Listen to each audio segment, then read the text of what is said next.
Assalomu alaykum obunachilarimiz. Mana sanuzellarimizdan bitta. Sanuzellarimiz soni 6 ta. Barchasiga Ventum mahsulotlaridan ishlatganmiz. Katta yo'lxonamiz. Bu ichkaridagi sanuzelimiz. Keyin qo'shimcha qilib ketaman. Bitta sanuzelimiz joylashgan. Bu yerda qilganimizga 5 yil 6 yil bo'lyapti. Mana bu yerda dushimiz joylashgan. Hali gidroizolyatsiyalardan zak o'tgani yo'q. Ko'rishlaring mumkin.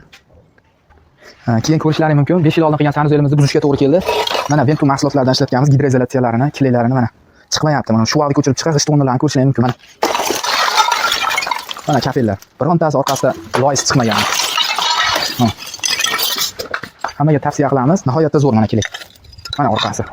G'ishi bilan chiqqanda shu vaqtda nima qilib. Ventumda hammaga tavsiya qilamiz. Menimcha bundan hozir yaxshi mahsulot yo'q menimcha O'zbekistonda. Mana hamma joy Ventum qoplari, mana faqat shundan ishlatyapmiz. Yaxshi bo'lgani uchun, yaxshi bo'lmasa ishlatmaymiz. Biz ham klientga javobgarligi bor. Zo'r xudo xolasa.